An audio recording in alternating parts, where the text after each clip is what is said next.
മാജിക്കിന്റെയും ആരവങ്ങളുടെയും ലോകത്തിന് കർട്ടനിട്ടാണ് magician Gopinath Muthukad magic planet ആരംഭിച്ചത്.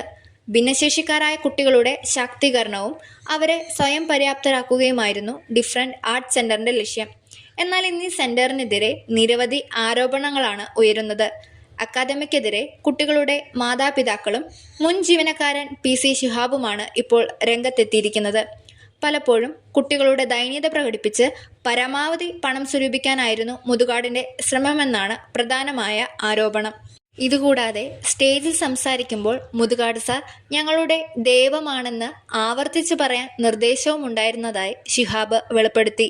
പല നാടുകളിൽ നിന്നായി പലരിൽ നിന്നും ആർട്ട് സെന്ററിലേക്ക് ലഭിക്കുന്ന സംഭാവനകൾ കുട്ടികൾക്ക് പ്രയോജനപ്പെടുന്നില്ല.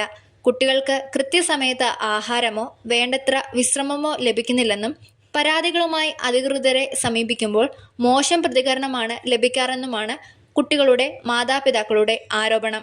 എന്നാൽ മജീഷ്യൻ മുതുകാട് ആരോപണങ്ങളെ എതിർത്തു.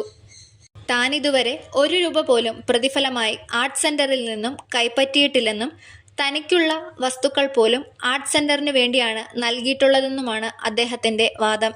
താൻ തന്റെ ജീവവായുവായ മാജിക് പോലും ഉപേക്ഷിച്ച് ഭിന്നശേഷിക്കാരായ കുഞ്ഞുങ്ങൾക്കായി ജീവിക്കുകയാണെന്നും പണമുണ്ടാക്കാൻ തനിക്ക് തന്റെ കലയായ മാജിക് മാത്രം മതിയെന്നുമാണ് ഗോപിനാഥ് മുതുകാടിന്റെ പ്രതികരണം. മുതുകാടിനെതിരെയും സ്ഥാപനത്തിനെതിരെയുമുള്ള പരാതികൾ ചർച്ച ചെയ്യപ്പെടേണ്ടതാണെന്നും എന്നാൽ പരാതികളുമായി ആരും സർക്കാരിനെ സമീപിച്ചിട്ടില്ലെന്നും മന്ത്രി R ബിന്ദു പറഞ്ഞു. താൻ മന്ത്രിയായതിനു ശേഷം സാമൂഹ്യനീതി വകുപ്പിന്റെ സഹായം സ്ഥാപനത്തിന് നൽകിയിട്ടില്ലെന്നും മന്ത്രി വ്യക്തമാക്കി. സത്യത്തിൽ മുതുകാട് രക്ഷകനോ വില്ലനോ?